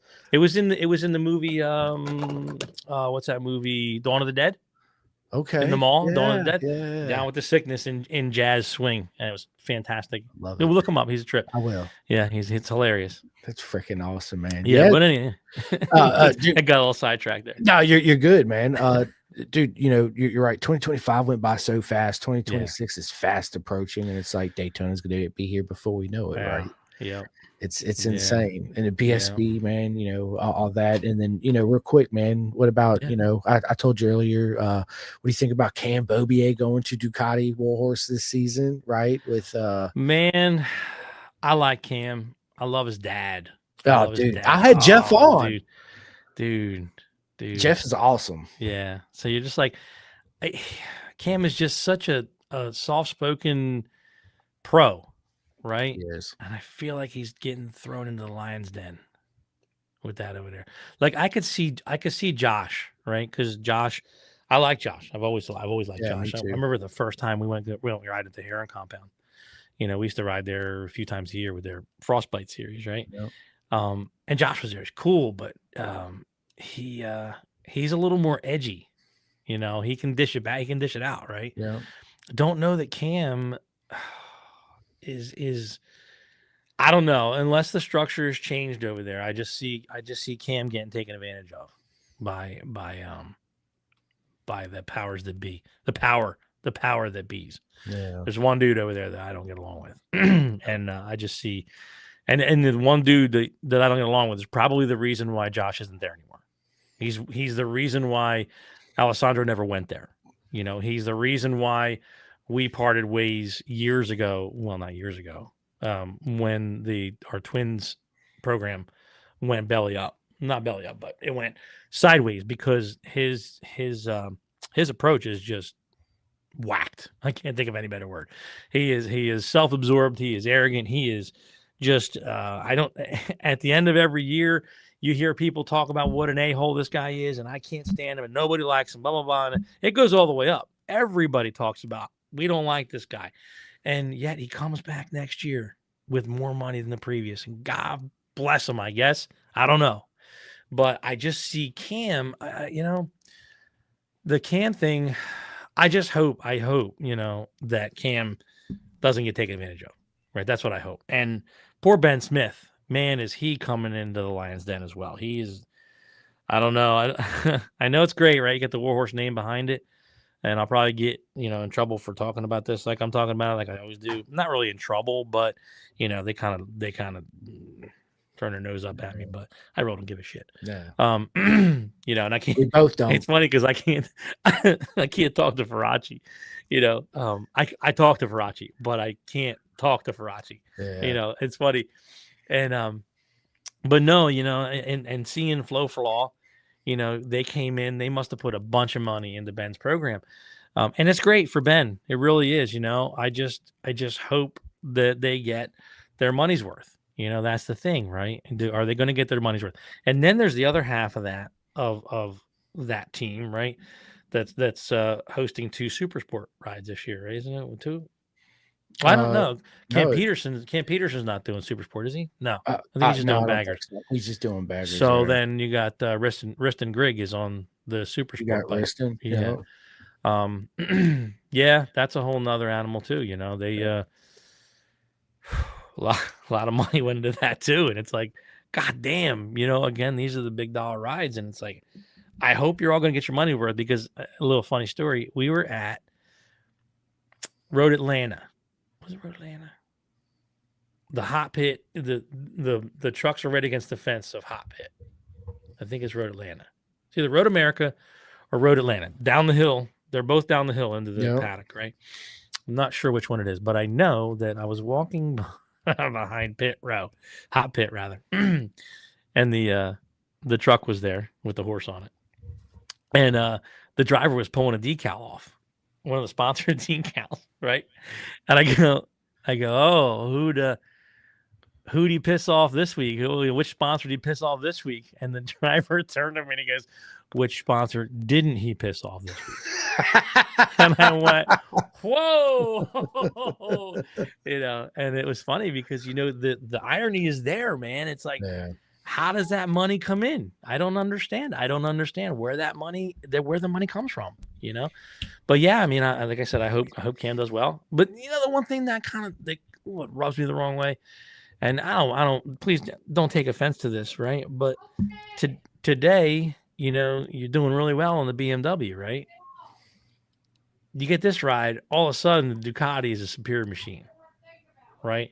So you immediately, your loyalties go out the window, and now boom, I'm on the Ducati, So it's like, what was Orange Cat? Who was Tyler's? Tyler's, yeah. So all that they did for you, the previous years, when, I don't know what their deals were, but, I think he had a pretty good ride with Tyler's, but all of a sudden now, this one's better. Yeah, I heard Tyler's was pulling out. Like they didn't want to race next year. I've heard that every year for the past. I know. Me too. How many years? Yeah. I don't know. And I just know 2026 could be a crazy year. Yeah, it's going to be, because everything absolutely is going to be crazy, upside down, and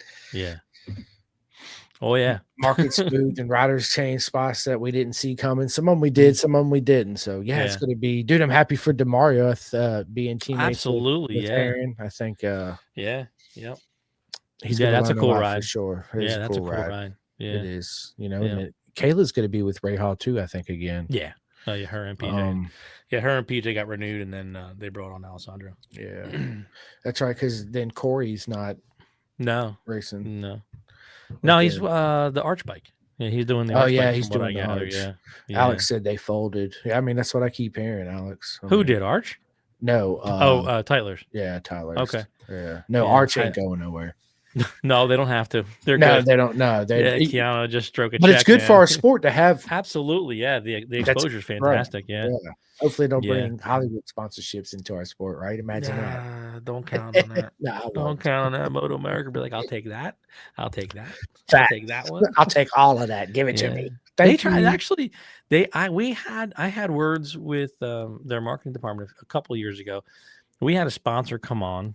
This is when we were running Maz and Gus in the Twins Cup. We had a sponsor who we made look larger than life, because it's all a show, right? Yeah. You want to make sure your sponsor gets the most exposure. So we had a company at the time called Geoscape Solar, a good friend of ours from over here, and he didn't give us a whole lot of money.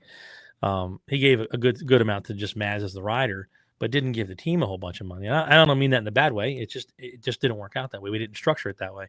But what we did do is we gave the most exposure that we possibly could to Geoscape Solar, right? He was on the leathers, he was on the bikes, and he was everywhere.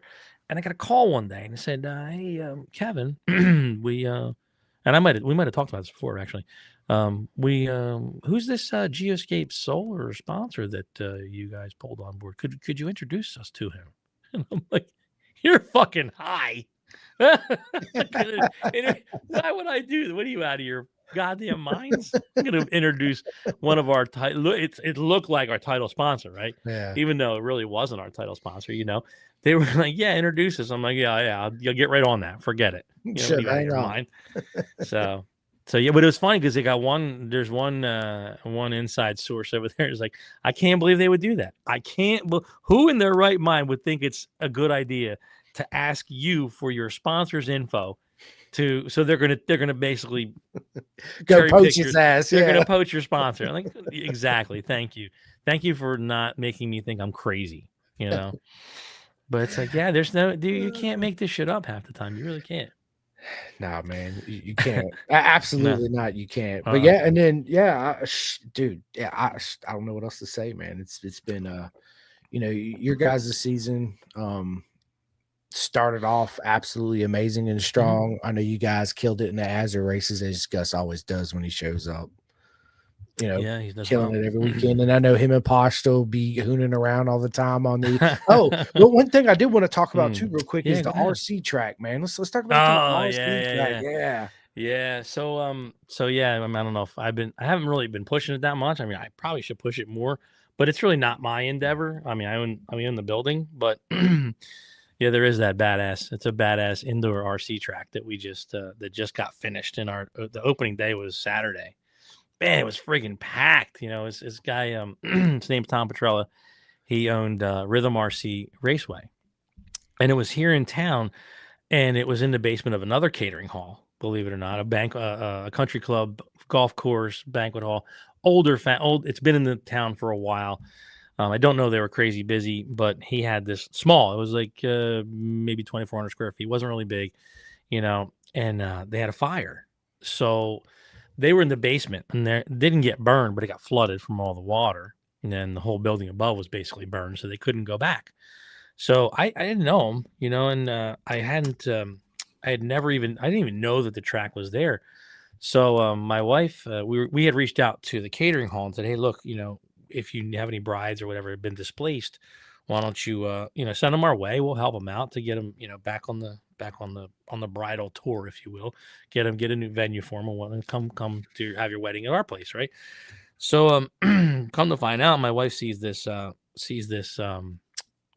on Facebook. It says, you know, this track was destroyed. Right? I'm like, oh man, that sucks, because we had been thinking about doing an indoor RC track in the basement over Cathedral, because it's 6,000 square foot plus. It's big, but I can't use it because I'm a commercial entity, so I can't do public events there without having ADA compliance. So sure enough, I let it go. It was either that or an indoor gun range. And there was no way the township was going to let me do a gun range in that indoor, but I tried. But anyway, so the post was there. I call him up. I'm like, hey, Tom, you don't know me, but I have a spot that, you know, you might be able to use for your indoor track. And he's like, you know, I don't know. I haven't given it much thought. I don't know. I'm kind of bummed out. And he's really bummed out. He's a really genuine guy. Really, really nice guy. So he said, well, let me come over and look at it. I said, well, you know, when you want to stop by? He's like, are you there now? I said, yeah. He was there in like 5 minutes. He stops over, looks at it. He's like, holy shit. He's looking around. You know, this is friggin' amazing. You know, and I think this was like end of October, right? So I said, look, it's yours. Whatever you can do, it's yours. Let's make it fly. So he had it. He was away a couple weeks here and there and did a couple of things. I think in about 2 weeks of actual build time, we built that track down. Well, I didn't build the track. I installed some lighting, I installed some TVs and some speakers and whatnot, but they did all the majority of the work and they got it all in there. And man, this yeah, I know, Yeah, Chad, right? yeah. So I said, you know, and I'm like, okay, cool, you know. So I still wasn't sold on, you know, how good it was going to be. And man, I woke up. I said, I'm not going to get up early and go to this thing, right? Because I had a Saturday. I was going to sleep in a little bit. So at 7:30, I throw on my cameras and I check the cameras and I see it's a fucking line to get in the building, right? I'm sorry, no, is it 6:45? I threw them on, and there were cars in the driveway in line to get into the parking lot, because we keep the parking lot chained off. And yeah, and then it like doors open at 7:45. It was like 7:30, and there was a line of like 20 people into the parking lot. And then I said, shit, I probably should go over there. So I go over and I walk in. I'm like, holy shit, this place was packed, right? And there was over 100 people, right? And oh, let me rewind. So last week, Gus had wanted to try his little. He's got I guess it's a 14 scale. I don't know. It's a low C mini B or something. I don't follow that kind of stuff, right? So we went to this other track locally down not too far from the track in Millville. And I'm looking around. I'm like, damn, this shit's tiny. And we're talking to the guy, and we're like, so what kind of turnout you get? You know, because I'm always inquisitive, that kind of stuff.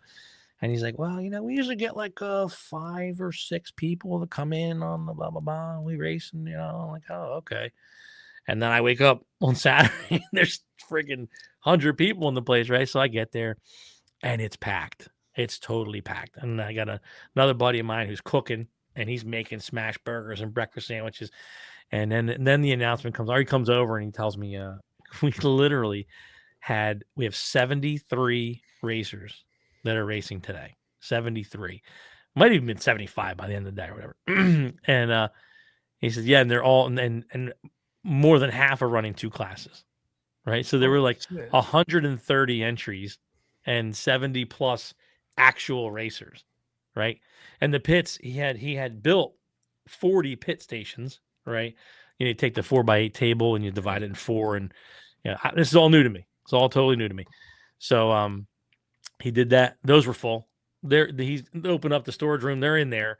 They're down the sidewalls. They're in the back. Who they would have been in the kitchen. They didn't. They were like, go to pit somewhere, right? So yeah. So they did. He did very well. Rhythm RC Raceway is the handle on all social media platforms. Rhythm RC Racers is the group that you can. Oh, you in trouble? No, she's yelling at my boy. Okay. Yeah, so Rhythm RC up here in Jersey. So anybody out there that wants to race RC cars, this is fast becoming probably the hub of South Jersey racing for RC cars. And I don't know, better watch it. We better watch it because I might pull the plug on motorcycle racing and go race some RC cars. It's definitely less expensive. It might be more money in it in sponsorship too. You never know. Yeah, well, there's guys that have rides.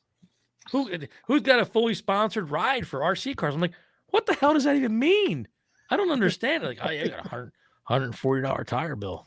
$140 tire bill. And I'm like, yeah, it's funny. You're like, that one to buy a front tire fool. Yeah, exactly. Not even. It's like right. Whew, that's 2 tanks of gas. But yeah, so talking and I'm there. Here I am. I'm amongst 70 plus racers and nicest guys, right? It just goes to show you that, race family, as we call it, race fam, it's the same in every industry, right? So it's, motocross, it's road racing, it's RC cars, it's the same mentality. These guys are out there, who's giving who tires and who's giving this one and who's giving that one, and it's the same mentality. So here I'm in the pits, I'm walking around and they're asking, oh, so because he did a thank you, a little speech, and they introduced me to everybody, right? So now everybody's like, oh, so you in the building? I'm like, no, I'm the janitor. I don't own the building. I'm just the janitor, right? So they're like, oh yeah, so you into racing? I'm like, yeah, but just a different kind of racing. And they're like, oh yeah, what are you doing? I'm like, and of course everybody immediately has no idea what we do. Immediately it's motocross. Oh, I love it when they jump those jumps, and like, that's not that. Mini dyno machine. No, it's not a mini dyno machine. Oh, yeah, I guess we could. But anyway, yeah, so it's not, so they're like, yeah, we got, it's just expensive sport to get in, it's $1,500 for the car. And I don't mean to be making fun of it. Just, yeah. And it's $1,500 for the car. I'm like, I wish, and I didn't say, I don't want to, trump anybody's ace or whatever that saying is, right? It's not my gig. Right. But yeah, I'm thinking in the back of my mind, I paid $4,000 in tires for that last round. You paid 130. 130. I could have bought a fucking Yugo, and but that's just the way it is. But they're really good people, and I wish them the most success that they can possibly have down there. So, and then my buddy who's going to be cooking in the kitchen, he's dude, I'll tell you what, we had the best smash burgers and the best. He made breakfast sandwiches and smash burgers throughout the day. I was like, oh man, you must have gained 10 pounds. Yeah, I'm not coming here every Saturday. I says, no way I'm coming here every Saturday. Pork roll, egg, and cheese, and friggin' smash burgers. I'll be dead before you know it. Right. I have a heart attack in 3 months from now. Yep. That's hilarious. He says, Mrs. Simcoe, you still talking to that motorcycle guy? Yeah. She's always yelling at him for sure. Speaking of which, my son finally rode his dirt bike for the first time. Nice. What's he got? What's he riding? Man, we bought him a brand new dirt bike from Carnes Performance, Jason Carnes down there in Pennsylvania. I went and got him a 110, man, and brought it home. He got on it as soon as we unloaded it, rode it, and put it up, and it sat there for about a year. Well, I took it out and rode it around every once in a while. Nice. And finally, he's like, "Yeah, I want to ride my dirt bike." I was like, "Hell yeah!" We get out there for 20 minutes. He's like, "Okay, I'm done. I want to go back in." I was like, "At least you rode it, right?" So yeah, it's a start. It's a start. Yeah, I did that. Totally did that. Gus did it too when I was 8 years old, right? I'm going to date myself. I was 8 years old, and my aunt had a little Yamaha ME60. It was a little 2-stroke, and she used to ride me on the handlebars, right? So when it came time, I was 8 years old, and they had a GT80, and I actually saw one on Marketplace last week. I literally first bike was a GT80, and I was scared to death to ride it. I wanted it. Oh hell, I wanted it. Right, got it to the house, and I'm not riding that thing. Right. So my father gets on the back of the motorcycle, right, and we're going there. We had this loop in between my parents' house and my grandparents' house, and my aunt would ride around it all the time. And sure enough, we're riding, and I'm in the front, and my father's on the back, and he's doing everything. You got your hand on the bars? I said, yeah. Easy. You got your feet on the pegs? I said, yeah. And he jumped off the back. I said, you fucker. I'm like, oh. Yeah. So that was my start, and I went from the GT80 to the XR80 to the 4-stroke, because that mixing gas shit was for the birds, right? Yeah. And then I went back to the CR80, right, because that mixing gas shit was pretty hot. And then I went over to the trike world, because that was like my CR80 was a 1981 or 82, and then it was like in the early 80s when the trikes came out, before they were outlawed, right? Yeah. So I got the ATC 110, 185, 185S, right? And I was riding that for a bit. At the same time, my father bought the Odyssey. We had an Odyssey, right? And then I kept going, and I got the 200X, I believe it was, full suspension, Pro Link, the whole nine. And then after that, I went to the Warrior. So I got the Yamaha Warrior quad. So I never went down the 2-wheel trail. And then once the Warrior quad, I was done. I was done from like 80, what was that, 87, 88? And then I ended up 91, I bought a Ninja, and I owned it for literally 3 months and almost killed myself 3 times on it. And I remember I went back to the dealership, and I said, take this motorcycle from me. I don't want it. Get this thing away from me. Give me something I can go. It was a 350 Warrior. You're right. It wasn't the 400. It was a 350. My Ryan was just reminding me. And yes, the Yoda had a 1971 Toyota Land Cruiser. Had that at the same time on 36-inch Swampers, by the way. So anyway, I go to the dealership, and I take this friggin' bike. I said, I don't want it. Give me something I can go full throttle, fall, and not get hurt. And I left there with a jet ski. So then I went to jet skis, and I rode jet skis for a couple of years. And I blew up 2 motors on that thing. And then I stopped until in 2001. I bought like a cruiser. Matter of fact, I bought a cruiser when, was it 2001 or was it 99? I'm trying to think. No, it was when we found out, my wife found out she was pregnant with my daughter. I came in with a motorcycle. I said, I got a surprise. I can't wait to tell you. I got a surprise. She goes, I got a surprise too. I said, oh, you go first. And she's like, I'm pregnant. And I went, oh, fuck. That just trumped my surprise. What's your surprise? Don't worry about it. Don't worry. Yes, it was Top Gun that made me buy the Ninja, Rick. It was. It really. He's not wrong. He's 100% dead on. GPZ 900. Yeah, yep. dude. Yep. Yeah. And then you want to talk about lightning striking twice. In 2004, they had a government incentive that if you bought an SUV over 6,000 pounds, you got this 25 grand off your taxes or whatever it was for 2 years in a row, right? But they railed you for fuel anyway, so it didn't matter, right? So I went and bought a Hummer. I bought an H2 Hummer, which is the laughing stock now. I think I was on with Dustin when Gus. I remember that. Yeah. So it's funny that he was parking that. I don't think I told the story at that time, because when I had bought the Hummer, I didn't tell my wife. And again, I came home, I got a surprise, and she's like, me too. And I said, what was your surprise first? Yeah, I'm pregnant with who is now Gus, right? And I'm like, oh, Jesus Christ, I'm not buying anything anymore. I swear to God. Next thing I know, I'm going to have 10 kids. So I ended up with the Hummer, and now that thing's rusted away. I'm beating the hell out of it, though. I'm going to run that thing into the ground. It has 1 cylinder, does not fire. I put headers on it. I put headers on the Hummer. No lie. I put headers on it, and I didn't realize that this one cylinder didn't fire until literally I looked in the engine compartment, and all the headers are now rusted over except for the first one, which is still the original powder coating. I'm like, I guess that's not firing at all. That's not even waking up at it's all. not even trying. It's not even trying. I'm like, shit, that's good. Yeah, 7 cylinders, fine. We're only pushing snow with it. It doesn't matter. We're good. We're good. Yeah. Yeah, it's supposed to sound that way. It's normal. No problem. Yeah, the miss is totally you can't fine. Tell. No. I got headers to straight pipes to faux masters. They're not flow masters, they're faux masters. I got the cheap ones. I don't know that shit. They're all gonna rust out anyway, so I buy the faux masters. So I got them all straight pipes out the back. So it makes a lot of noise and doesn't go anywhere. I love it's a trip. Yeah. We all got to beat up. Alex said SFL Mini G. Yeah, dude, I would love to bring Rossi down there. Maybe he will. His whole thing was he grew up on, automatic 4-speed automatic. So I said, dude, if I buy you a brand new dirt bike, it's going to be a clutch. Like you're getting to the age, you get to learn how to ride a clutch. So he first gets on it. I was like, okay, you got to ease it out slowly, blah, blah, blah. Of course, what does he do? Shoot. There the bike goes, there he goes, and he got all scared. I was like, man, just get back on the bike, dude. Just sit on it, right? And he did, and he's just like, yeah, man. And that kind of like mentally scared him. And yeah. So yeah. He'll get back on it. He will. Still got it, right? You didn't sell it? Yeah, hell no. I ride the shit out of it. I go out there and ride the shit out of the thing.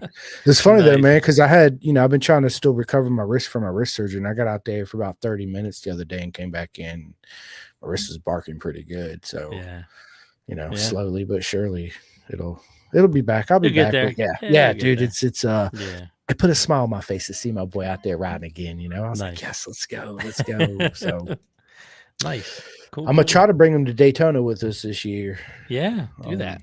Because he said he wanted to come check out Florida. And bring him by us. We'll be in the, where we're at, right? You know where they put us. Yeah, in that back lot in the corner. Yep. I like being out there. It's nice and away from the chaos. Away from the chaos. Yes, exactly. Yeah, I like being out there in the back too, man. Absolutely. Yeah, Mr. Iconic just showed up. I flew back from Costa Rica to catch this sizzling pod with Kev Dog. Are we sizzling? Have we met your expectations? Because it doesn't sound that sizzling to me. This is just everyday nonsense for me.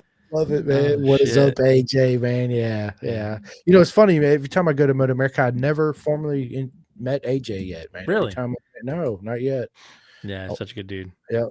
So humble, humble dude. Really humble, really cool, down to earth, I'll catch him in the paddock. I'll get him on the podcast one day for sure. Yeah, absolutely. AJ, when you're coming on the podcast. Yeah, when you're coming on, AJ, let's do it, right? He out there selling them yachts. I know. Well, see, now here's the deal, right? There's an angle for you. AJ, Simcoe here says he wants to go for your next yacht sale. Just make sure it's got Wi-Fi. You can do a podcast from the, what do they call the Lido deck. I'm going to do a podcast from the Lido deck, and Captain Stubing and Julie, the first mate, will be there too. Chris, you know what I'm talking about, right?